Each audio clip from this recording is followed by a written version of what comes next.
Order. Before I call the honourable member for Cunningham, I remind the House that this is the honourable member's first speech, and I ask the House to extend to him the usual courtesies. The honourable member for Cunningham. Thank you, Mr Deputy Speaker.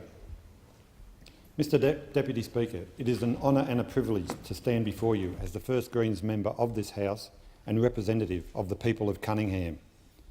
With the support of my colleagues, Senator Bob Brown and Senator Kerry Nettle, I look forward to bringing a fresh new voice to this House and this Parliament, a voice reflecting the aspirations of the people of Cunningham and the vision of the Australian Greens. As I rise before the House today, our region is in mourning for those who have lost their lives or were injured in the Waterfall train derailment last week. We, as a community, share the pain and sense of loss felt by the family and friends of the victims. The untimely and tragic death of 7 Australians affects us all and saddens our hearts. It is a tremendous responsibility we all share as members of this House, 150 individuals representing around 20 million Australians. I look forward to contributing to an increasingly vibrant parliamentary democracy, working in the best interests of this nation and the people of Cunningham. In speaking of Cunningham, we should be mindful that its history goes back far beyond the 200 years of European settlement. Aboriginal people have occupied the area for some tens of thousands of years. In rising before this House for the first time, I wish to acknowledge the Ngunnawal people, the traditional owners of the land upon which we now sit and whose sovereignty has never been ceded. In doing so, I reaffirm my commitment to supporting and promoting issues of Indigenous culture and heritage, particularly in collaboration with the people of the Illawarra and south coast of New South Wales. I also add my voice to the hundreds of thousands of other Australians in apologising for the wrongs of the past. Mr Speaker, I was elected member for Cunningham last October, just a week after the horror of the Bali bombings and with the spectre of war in Iraq hanging upon us. As I speak, 2,000 men and women of the Australian Defence Force are on their way to the Middle East for just such a war, under the Prime Minister's orders, but without the authority of this Parliament or the backing of the people. A war in which 5 million residents of Baghdad face the imminent possibility of death, and UN experts predict as many as 100,000 children will die. A veritable holocaust, in the words of Nelson Mandela. The government's rationale for Australian involvement in a war with Iraq is nothing more than a defence of the United States' position. Tuesday's statement by the Prime Minister failed to reveal any real or credible threat to our nation. This is not Australia's war. The government is prepared to follow the US into war, regardless of the United Nations Security Council. The Greens, like millions of other Australians, are unequivocally opposed to Australia's involvement in a war against Iraq. The government's deployment of our troops in support and anticipation of US military strikes on Iraq directly contravenes Australia's obligations under international law. Australian involvement in a Bush-led attack on Iraq will weaken the United Nations and set a precedent for other nations to ignore international law. Article 51 of the UN Charter provides that action by air, sea or land force is only warranted in the case of self-defence. Iraq has not attacked Australia, and to date the UN Security Council has not endorsed any action under Article 42 to maintain international peace. The distinguished Australian statesman and former Labor Foreign Minister, Doc Everett, who played such a key role in establishing the United Nations, must be turning in his grave to see this government so blatantly flouting the Charter and the subsequent equivocation of his own party. As he told this House on the 13th of March 1946, the United Nations exists to help realise the twin objectives of freedom from fear of aggression and freedom from want. Australia shall continue steadfastly and courageously to play our part in this organisation, on which must rest most of the hopes of men of goodwill throughout the world. We now risk entering into a long, drawn-out, unjust and unwinnable war. ASIO and the CIA have both warned that we face the heightened threat of terrorist attack. It does not have to be this way. As brutal a dictator as he is, Saddam Hussein has been and can continue to be contained with action short of war. A massive attack on the 27 million Iraqi people is an affront to our humanity, and like so many Australians everywhere, the people of Cunningham do not support such a war. On Saturday I will join many of them at a rally in Wollongong to protest against the war. Peace and diplomacy must prevail. Whilst war is the most immediate threat facing this nation, it is far from our only challenge. Mr Speaker, globalisation and 2 decades of Canberra's obsession with economic rationalism has had a profound effect upon the people of Cunningham.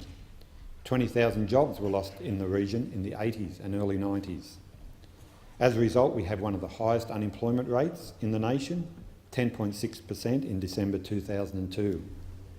Our youth unemployment figure is even worse, at around 21%. It too is one of the country's highest. Youth unemployment can only be addressed through the creation of real, long-term, sustainable jobs, not political window dressing such as work for the dole, nor policies which seek only to punish the unemployed for the sake of gaining votes. When I left school in the mid-70s, I was able to find work in the Port Kembla Steelworks, down the Westcliff coal mine and in the Thurl brickworks. My father worked alongside me making bricks. My sister and my wife both worked in a local clothing factory. My mother was a domestic in a local hospital. Employment was readily available and available locally. We must create new jobs and provide people with confidence and skills through enhanced educational and training opportunities. A properly funded, freely available TAFE and university system is a mandatory requirement for the long-term well-being of this nation. Long-term sustainable jobs in a healthy, safe environment. That is what the people of Cunningham expect. That is what they deserve. We must build on initiatives like the National Centre for Appropriate Technology, which is working with other firms in my electorate on cutting-edge wave power generation of electricity. The University of Wollongong's Intelligent Polymer Research Institute leads the world in developing smart plastics, such as artificial muscle fibres. These are opportunities for new clean, green industries in the region, which will provide the jobs of the future. In Cunningham, we have long relied on heavy, polluting industries. However, it is an area of immense natural beauty, nestled between the escarpment and the sea in the Illawarra region of New South Wales. It is also a fragile environment which has been taken for granted and abused. In my first term as member for Cunningham, I will be pressing for permanent protection of the Illawarra escarpment, the Kakadu of the South, as David Attenborough has termed it. The Illawarra's long, thin coastal plain, centred on the city of Wollongong, accommodates a diverse, multicultural population with a proud, though rapidly changing, working-class heritage based on coal mining, steel production, manufacturing and small business. As a sixth-generation Australian whose family has resided in the Illawarra since the 1830s, I have a special relationship with the place and with Bulli, where I grew up. When I was a child, my father said to me, "I was born in Bulli and I will die in Bulli." As I grew older, I came to know my father better. I began to understand the significance of his statement. Bulli was where he grew up. It was where his family and friends were, his workmates, his childhood memories, his roots. He had a commitment to the area, a sense of attachment to the place. I came to share his sense of attachment. It motivates me to this day, influencing everything I do. I stand before you as a result of that commitment to the Illawarra, to its people, its history, heritage and culture, to the spirit of the land. I stand here because on the 19th of October 2002, the people of Cunningham voted to change the habit of 53 years and elect a Greens member to the House. There are many reasons for this historic vote. At its core, widespread dissatisfaction with the major parties. The voters of Cunningham felt neglected by their ALP representatives at local, state and federal level, and they felt the coalition had abandoned a seat it saw as unwinnable.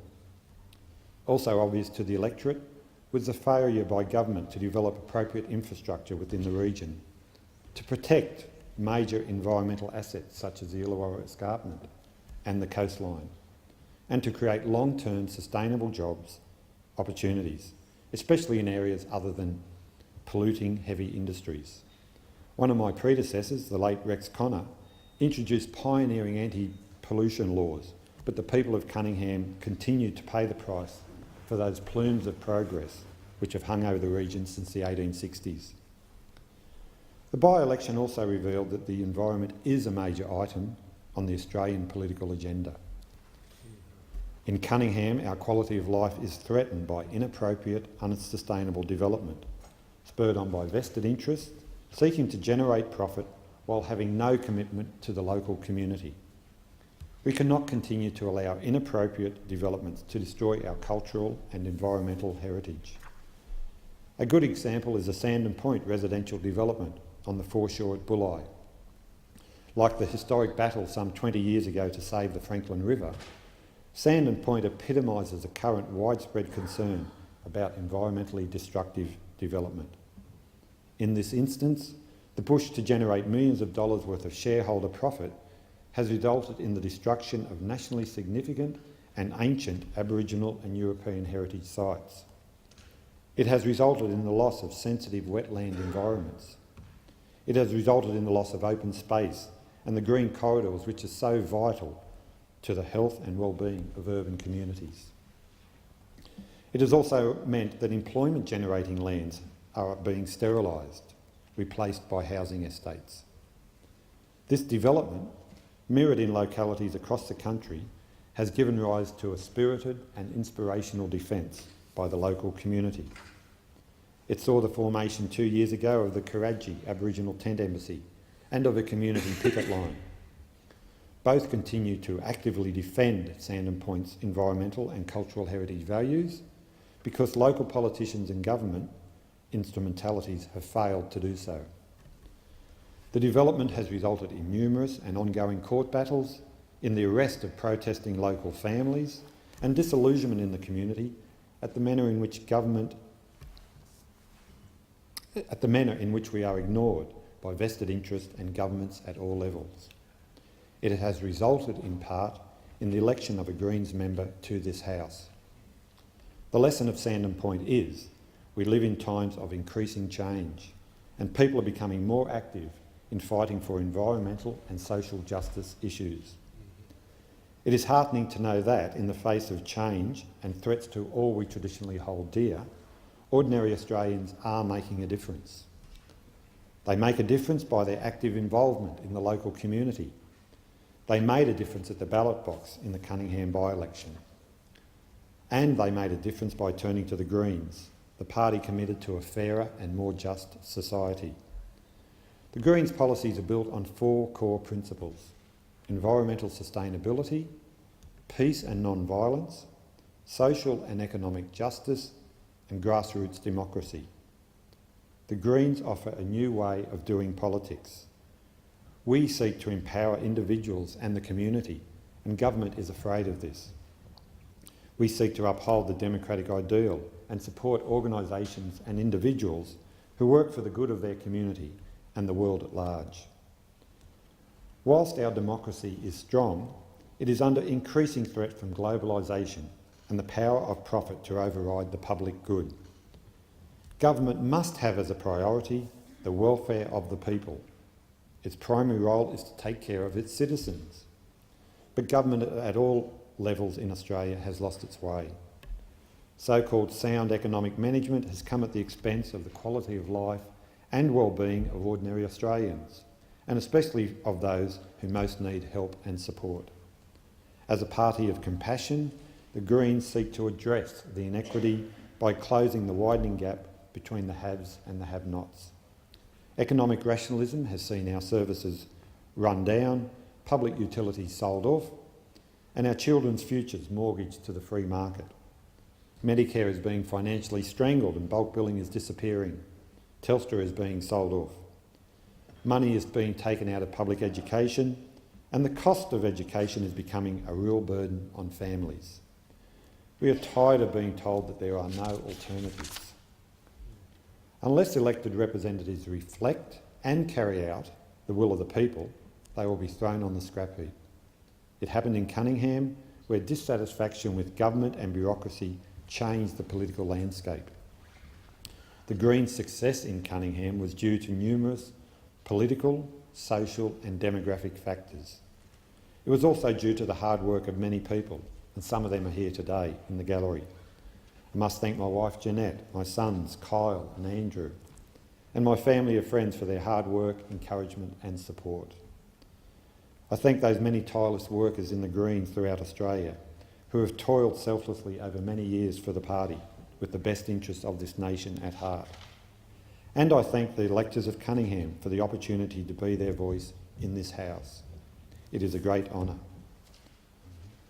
Mr Speaker, my victory in the Cunningham by-election as a local community activist and a member of the Greens sends a clear message.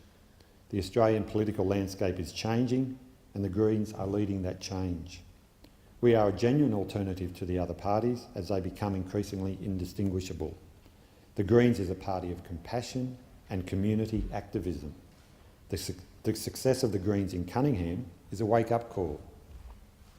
It is a light shining through the fog of political expediency, cronyism and hidden agendas. And Cunningham is not an isolated incident. It is a microcosm of voter anger and concern across the nation. People want jobs. We want workers' wages, conditions and rights upheld and improved. We're sick of seeing corporate heavyweights walking away with millions. People want sensible, sustainable development. We do not want the environment trashed for a quick buck. People want a quality, well-funded public education system and a universal healthcare system.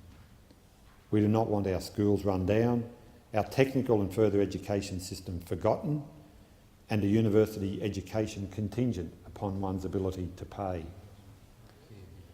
I am here to remind the House that the Australian people want compassion, not cruelty. We do not want to see asylum seekers and their children caged behind razor wire in desert prisons. We do not want to see a repeat of the shame brought upon this nation by the Tampa affair. And, Mr Speaker, we do not want war. Order. The Clerk. Government business order of the day number 1, resumption of debate on the motion to take note of the Prime Minister's statement on Iraq. I call the order.